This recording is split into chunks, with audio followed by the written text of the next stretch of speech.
World's biggest astrology community in Tamil. Online Astro TV, வாழ்வின் வெளிச்சம். Online astro டிவியை கண்டு மகிழுங்கள்.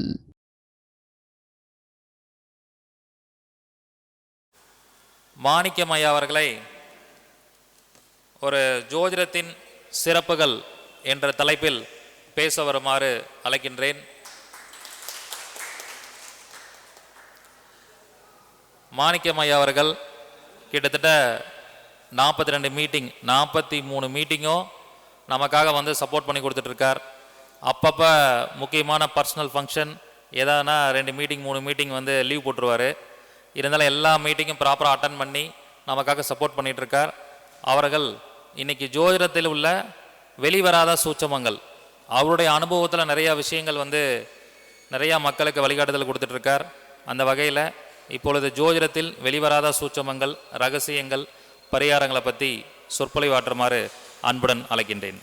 இன்றைய தினம் வந்து ஜோதிட பிரபஞ்ச குழுவின் 43வது மாத ஜோதிட கருத்தரங்கு நடைபெற்று கொண்டிருக்கிறது. இது வந்து ஆன்லைன் ஆஸ்ட்ரோ டிவியின் மூலமாக முத்துப்பாண்டியாவின் மூலமாக நேரடியாக உலகமெங்கும் ஒளிபரப்பாக்கி கொண்டிருக்கிறது. இந்த விழாவிற்கு மாதாந்திர கருத்தரங்கிற்கு தலைமை தாங்கி கொண்டிருக்கும் தலைவர் தினேஷ் ராஜா அவர்களுக்கும், இங்கே வந்திருக்கும் ஜோதிட குருமார்களுக்கும், மற்றபடி ஜாம்பவான்களுக்கும், ஜோதிட ஆசிரியர்களுக்கும் வணக்கத்தை கூறிக்கொண்டு, ஒரு மனிதனுக்கு வந்து இன்றைய காலகட்டத்திலே வந்து பணம் தான் பிரதானமாக இருக்கிறது. ஆகவே வந்து பணம் பெறுவதற்கு ஒரு மனிதன் செய்ய வேண்டிய பரிகாரமாக ஒரு சிலர் சொல்கிறேன். உதாரணமாக எடுத்துட்டிங்கன்னா சிம்ம லக்னத்தில் வந்து அவர்கள் பணத்தை பெற வேண்டுமென்றால் புதன்கிழமை அன்னைக்கு பணத்தை பெறுவதற்காக பெருமாள் வழிபாடு செய்யலாம். பெருமாள் வழிபாடு செய்து கொண்டு பெருமாள் கோயிலுக்கு போய் துளசி மாலை சாட்டி புதன்கிழமை அன்று இந்த சிம்மலக்கினக்காரர்கள் வழிபட்டு வந்தால் அவர்களுக்கு லாபஸ்தானம் கொஞ்சம் பெருகும். அதே போல் 2ஆம் இடமான சிம்மலக்கணத்திற்கு 2ஆம் இடமான கன்னியை வெள்ளிக்கிழமை என்று மகாலட்சுமி கோயிலுக்கு போகணும். மகாலட்சுமி கோயிலுக்கு போய் விளக்கு ஏற்றிட்டு வரணும். நெய் விளக்கு ஏற்றணும். நெய் விளக்கு ஏற்றினீங்கன்னா அந்த லட்சுமி கடாட்சம் கொஞ்சம் பெருகும். மகாலட்சுமியை தரிசனம் செய்துவிட்டு நெய் விளக்கு ஏற்றிவிட்டு அதன் பிறகு பெருமாளை வணங்கிவிட்டு தான் வர வேண்டும். இப்படி சிம்மலக்கணக்காரர்கள் வந்து அந்த பணத்தையும் லாபத்தையும் பெறுவதற்கு இதை இயக்க வேண்டும். பெருமாள் கோயிலும் மகாலட்சுமி கோயிலும் செல்ல வேண்டும். அடுத்தபடியாக ரிஷபலக்கணக்காரர்கள் பணத்தை பெறுவதற்கு, லாபத்தை பெறுவதற்கு வியாழக்கிழமை அன்னைக்கு திருச்செந்தூர் போயிட்டு வரணும். திருச்செந்தூர் அன்னைக்கு போய் ஒரு குருமார்கள்கிட்ட ஆசி வாங்கணும். அவர்களின் பாதத்திலே ஒரு நமஸ்காரம் பண்ணணும். இல்லை ஏதோ ஒரு உணவில்லாத ஏழைகளுக்கு அன்னதானம் செய்துவிட்டு, உங்களால் முடிஞ்ச அளவுக்கு அன்னதானம் செய்துவிட்டு திருச்செந்தூர் முருகனை வழிபட்டு விட்டு வியாழக்கிழமை போகணும். அதுவும் பௌர்ணமி நாள் போனீங்கன்னா இன்னும் விசேஷமாக இருக்கும். பௌர்ணமி நாள் போயிட்டு வந்தீங்கன்னா வியாழக்கிழமை பௌர்ணமி நாள் சேர்ந்து இணைந்து வந்தால் அந்த நாளிலே திருச்செந்தூர் முருகன் கோயிலை வழிபட்டு வந்துவிட்டால் அவர்களுக்கு லாபமானது மிகவும் சிறப்பாக அமையும். இந்த ரிஷபலக்கணக்காரர்களுக்கு. அதே ரிஷபலக்கணக்காரர்கள் வந்து புதன்கிழமை என்று இரட்டை பெருமாள் என்று சொல்லக்கூடிய பெருமாள் இருக்கிறார்கள். 2 பெருமாள் கோயிலுக்கு போயிட்டு வரணும். மகாவிஷ்ணு கோயில் 2, இல்லைனா பெருமாள் கோயில் 2 கோயிலுக்கு போயிட்டு வரணும். சேர்ந்தா அப்படி போயிட்டு வந்தீங்கன்னா அவர்களுக்கு தனலாபம் பெருகும். அதே போன்று கடகலக்கணக்காரர்கள் பணத்தை பெற வேண்டுமென்றால் ஞாயிற்றுக்கிழமை வந்து சூரிய நமஸ்காரம் பண்ணணும். சூரிய நமஸ்காரம் பண்ணி ஞாயிற்றுக்கிழமை ஒரு தந்தை வயதில் இருக்கக்கூடிய பெரியவர்களுக்கு உதவி செய்யணும். கடகலக்கணத்துக்காரர்கள் பணத்தை பெற வேண்டி ஞாயிற்றுக்கிழமை தந்தை வயதில் இருக்கக்கூடிய இல்லை தந்தைக்கு ஏதாவது உணவளித்து மகிழ வேண்டும், சூரிய நமஸ்காரம் செய்யணும்.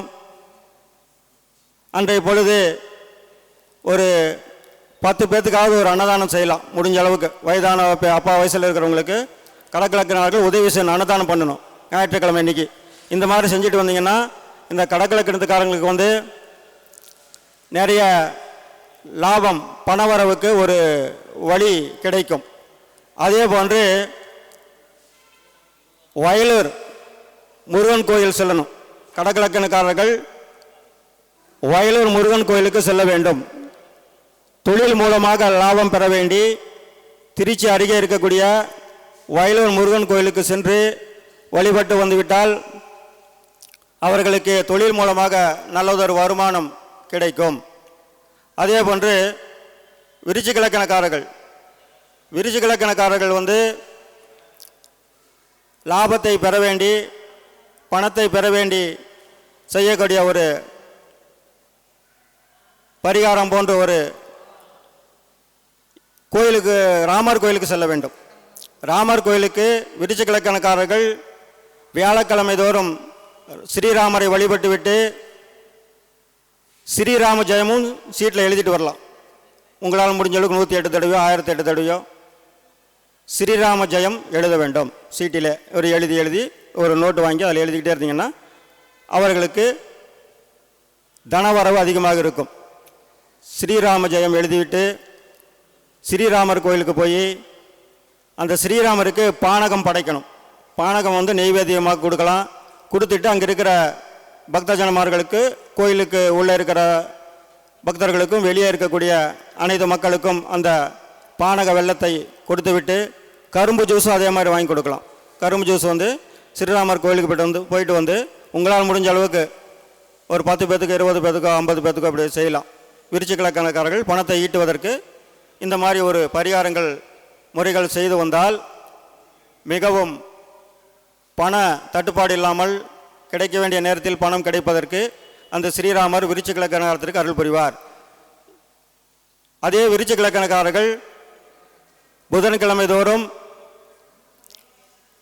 அவர்கள் செல்ல வேண்டிய கோயிலானது வந்து அவர்களும் பெருமாள் கோயிலுக்கு போகணும். பெருமாள் கோயிலுக்கு போயிட்டு வந்து நமஸ்காரம் பண்ணிட்டு வந்து வேலை செய்யக்கூடிய, தொழில் செய்யக்கூடிய, ஏதோ ஒரு ஃபேக்ட்ரியிலையோ கட்டட வேலையிலையோ கூலி வேலை செய்பவர்களுக்கு பண உதவி செய்யலாம். பண உதவி ஏதோ செய்து வந்தீங்கன்னா அந்த கூலி வேலை செய்கிறவங்களுக்கு விருச்சிகலக்கணக்காரர்கள் புதன்கிழமை பெருமாள் கோயிலுக்கு போயிட்டு வந்து கூலி வேலை செய்கிறவங்களுக்கு, கட்டட வேலை, உங்களுக்கு தெரிஞ்ச கூலி வேலை அக்கம் பக்கம் செய்கிறவங்களுக்கு, பெண்களாக முக்கியமாக இருந்தால் நல்லது. வயதிலே மூத்த அக்கா மாதிரி போன்ற வயதுடையவர்களுக்கு அந்த உதவியை, பண உதவியை செய்து வந்தால் லாபத்தை ஈட்டக்கூடிய ஒரு அமைப்பாக அருமையானது ஒரு வாய்ப்பு கிடைக்கும். அதே போன்று கும்பலக்கணக்காரர்கள் கூலி வேலை செய்பவர்களுக்கு இவர்களும் உதவுனா இவங்களுக்கு இருக்கிற கடன் தீரும்.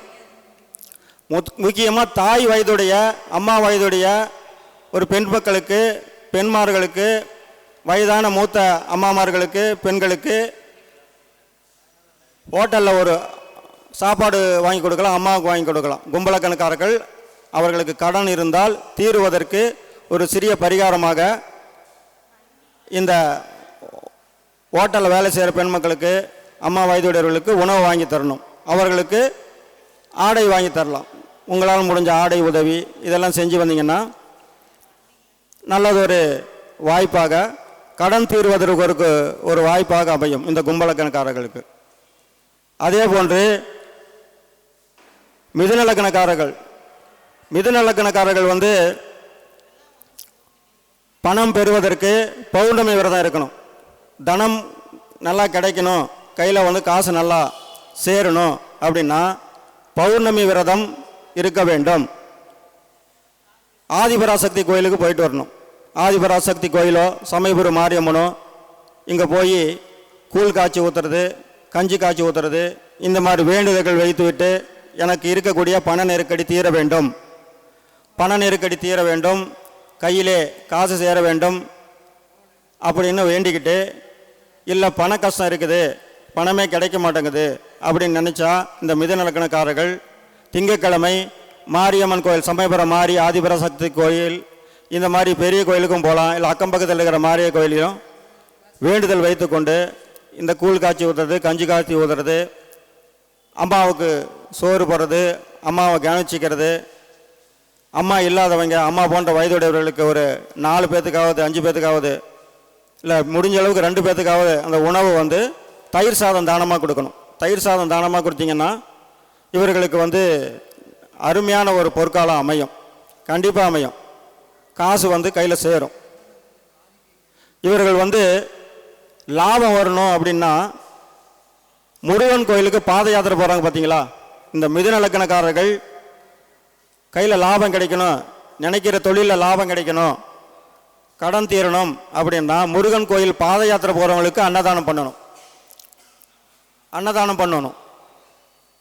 பாத யாத்திரை போகிறவங்களுக்கு அன்னதானம் பண்ணணும். தக்காளி சாதம் அன்னதானம் பண்ணணும்.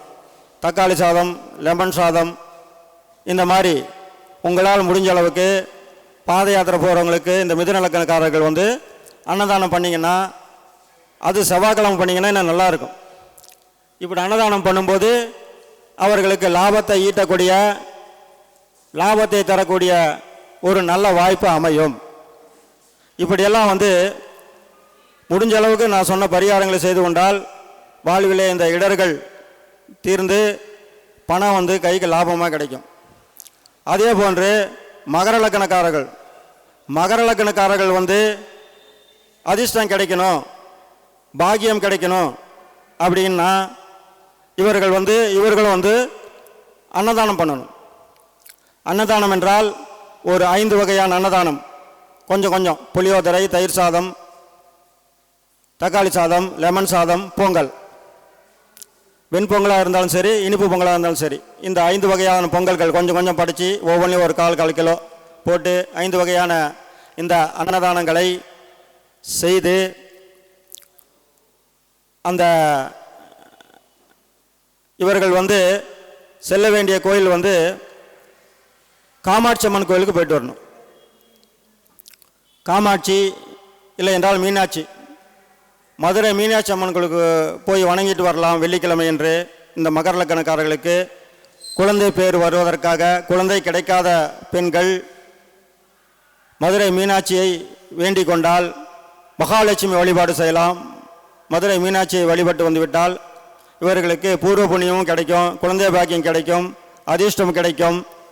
இப்படி 5 வகையான அந்த அன்னதானம் செய்வதனாலே பூர்வீகத்திலே இருந்து வந்த வறுமைகள் நீங்கி பூர்வீக சொத்து கிடைக்காதவர்களுக்கு இந்த சொத்து கிடைக்கும்.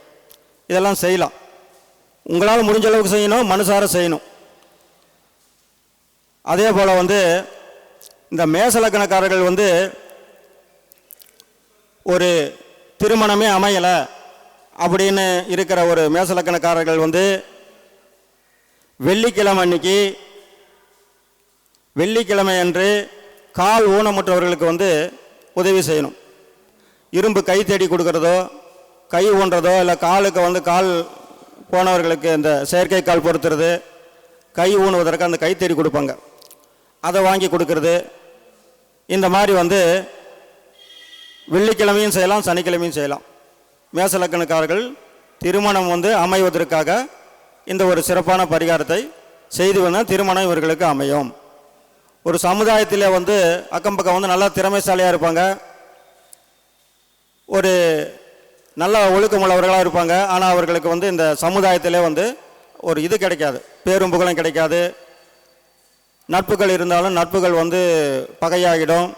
அக்கம் பக்கத்தில் இவர்கள் சண்டை போட்டுக்கிட்டே இருக்கிறது. இந்த மாதிரி உள்ளவர்கள் எல்லாம் இந்த வெள்ளிக்கிழமையோ சனிக்கிழமையோ கால் ஊண்டமுற்றவர்களுக்கு கைத்தடியோ அல்லது செயற்கை கால் பொருத்துவதற்கு உதவியோ, செயற்கை நாற்காலி தள்ளுவண்டி இந்த மாதிரி போகிறவங்களுக்கோ இந்த மாதிரி உதவியெல்லாம் செய்யலாம். அதே மாதிரி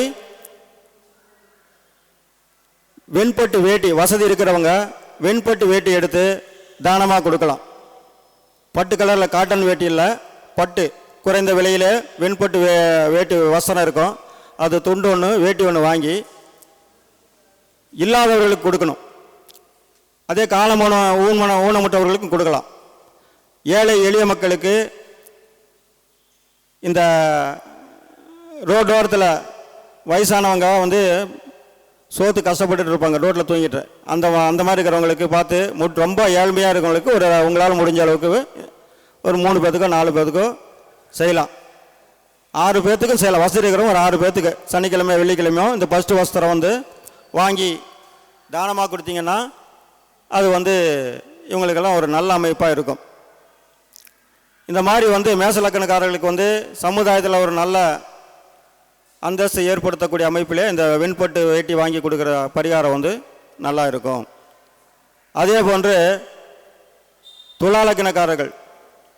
துலாலக்கணக்காரர்களுக்கு வந்து இந்த கடன் இருக்கும். கடன் எப்பயும் தீர்ந்துக்கிட்டே, கடன் வந்து தீராத கடனாக இருக்கும், அடைக்க முடியாது, வட்டி பொழுதுனிக்கு வட்டி கட்டிக்கிட்டே இருப்பாங்க. இந்த மாதிரி இருக்கிறவங்களும் வந்து வியாழக்கிழமையில் வந்து அன்னதானம் செய்யணும். அன்னபூரணியை வழிபட்டு விட்டு மனதார நினைச்சுக்கிட்டு அந்த அன்னபூரணியை மனதில் நினைத்து கொண்டு கூலி வேலை செய்கிறவங்களுக்கு வந்து இந்த சாக்கடை அள்ளுவாங்க, சுத்தம் பண்ணுவாங்க. அந்த சுத்தம் பண்ணுற சாக்கடை சுத்தம் பண்ணும், கழிப்பறை சுத்தம் பண்ணும். இந்த மாதிரி ஒரு ஏழ்மையில் இருக்கிற மக்களுக்கு வந்து அன்னதானம் வழங்கலாம். அன்னதானம் வழங்கி வந்தால் இவர்களுக்கு இருக்கக்கூடிய அந்த பெருங்கடன், வட்டி கட்டுற இந்த ஒரு அமைப்பெல்லாம் குறைஞ்சி கடன் தீர்க்கக்கூடிய அமைப்பிலே இருக்கும். இவர்கள் வந்து இந்த துலாலக்கணக்காரர்கள் வந்து ஞாயிற்றுக்கிழமை அன்னைக்கு, இவங்களும் வந்து ஞாயிற்றுக்கிழமை அன்னைக்கு சூரியனார் கோயில் இருக்கு இல்லையா, சூரியனார் கோயில் கும்பகோணத்தில் இருக்கும். அந்த கோயிலுக்கு போய் விளக்கு ஏற்றணும். விளக்கு ஏற்றிட்டு முடிஞ்ச அளவுக்கு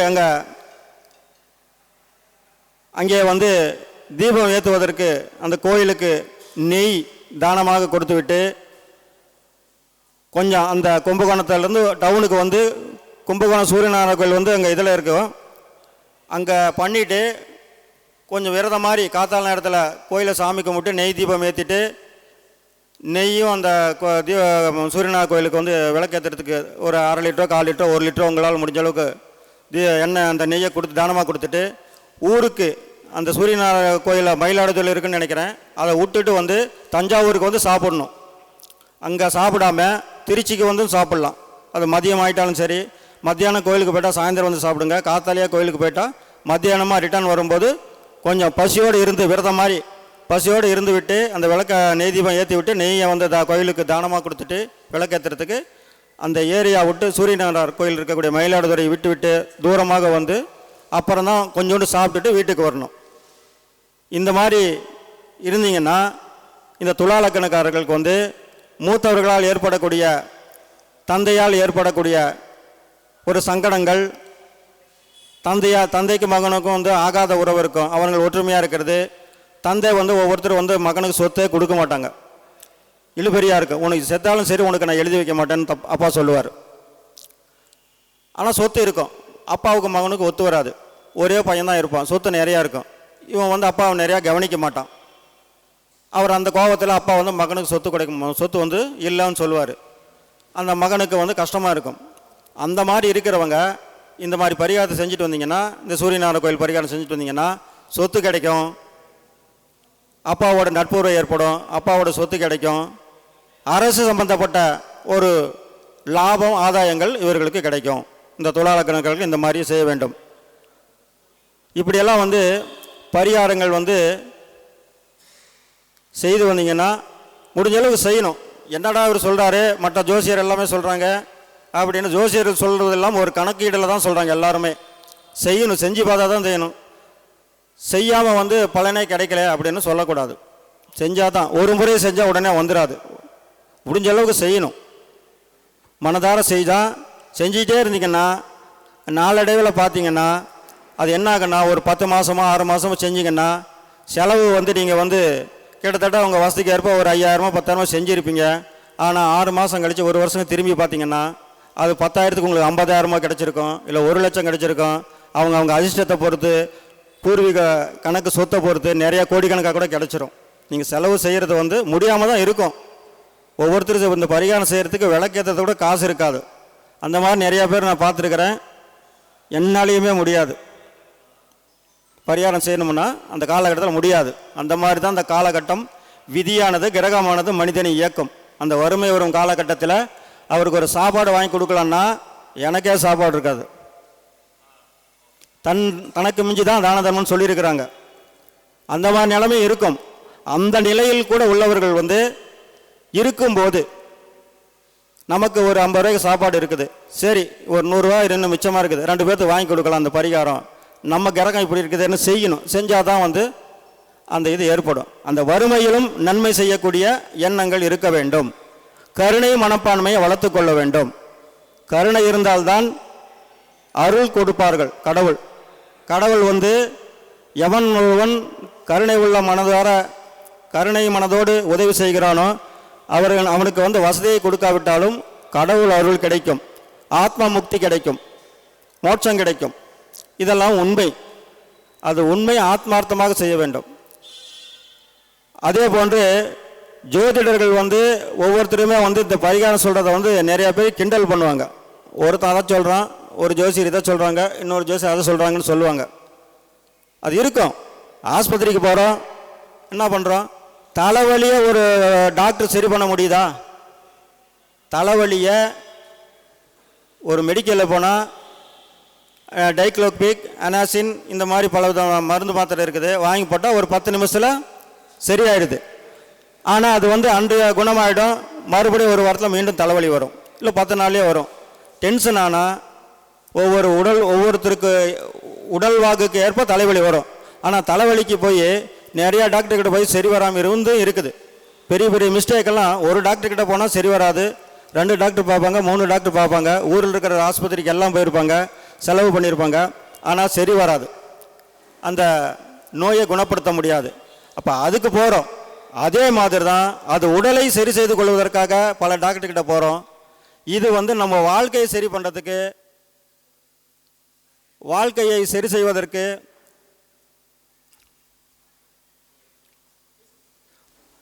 வாழ்க்கையை சரி செய்வதற்கு இந்த பரிகாரத்தை நம்ம செய்கிறோம். ஜோசியர் சொல்கிறது கேட்கலாம். ஒரு ஜோசியர் அந்த சொல்லியிருப்பார், இன்னொரு ஜோசியர் அதையே தான் சேஞ்ச் பண்ணி கொஞ்சம் மாற்றி சொல்லியிருப்பாங்க, அவ்வளோதான். ஆனால் செஞ்சு பார்க்கணும்.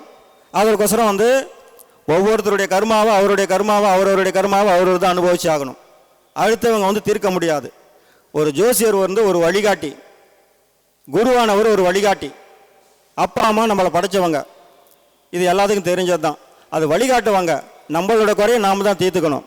ஆகையினாலே இந்த ஜோதிடர் சொல்லக்கூடிய ஒவ்வொரு ஜோசியரும் ஒவ்வொரு கருத்தை சொல்கிறாங்க, அதை ஏற்றுக்க முடிஞ்ச அளவுக்கு செய்ய வேண்டும். அந்த பாதையிலே போய்விட்டு தான் அதை செஞ்சுட்டு தான் நம்ம பார்க்கணும்.